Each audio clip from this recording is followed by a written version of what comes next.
जानकी जीवन स्मरण जय जय राम. कर्म मार्गाने जात असता नामाची अत्यंत गरज आहे. परमार्थ साधण्यासाठी मोठी उदार वृत्ती आवश्यक आहे.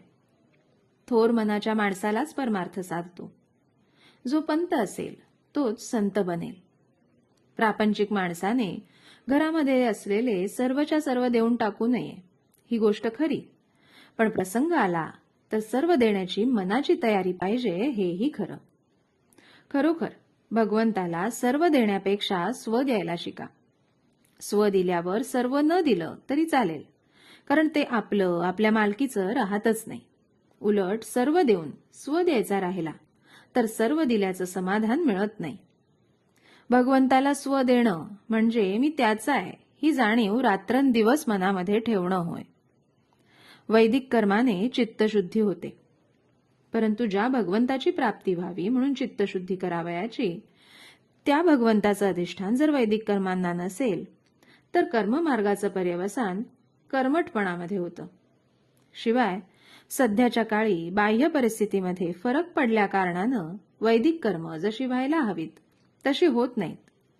म्हणून आपण कर्ममार्गाने जात असता कर्माची पूर्तता होण्यासाठी आज भगवंताच्या नामाची अत्यंत गरज आहे.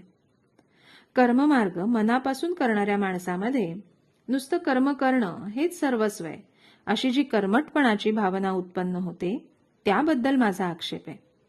एरवी कर्ममार्गी माणसाच्या शिस्तीबद्दल आणि संयमाबद्दल मला आदरच आहे.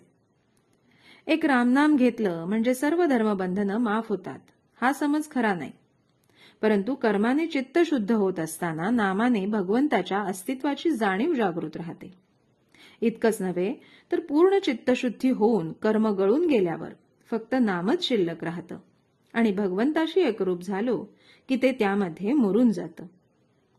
रामनाम हा नुसता मंत्रच आहे असं नव्हे, तर तो सिद्ध मंत्र आहे. तो भगवंतापर्यंत नेतो नव्हे, तो भगवंताला आपल्याकडे खेचून आणतो. हा माझा प्रत्यक्ष अनुभव आहे. वाटेल त्याने नामाच्या या सामर्थ्याचं प्रत्यंतर पाहावं. रामनाम हा देहबुद्धी जाळणारा अग्नी आहे. रामनाम हे ओंकाराचंच स्वरूप आहे. ते सर्व कर्मांचा आणि साधनांचा प्राण आहे.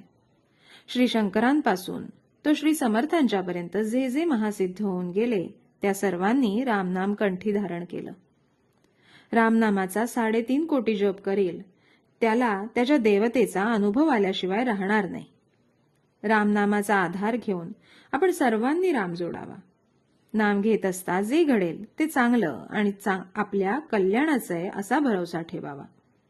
तात्पर्य, नामाकरता नाम घ्या की त्यात राम आहे हे नक्की कळेल.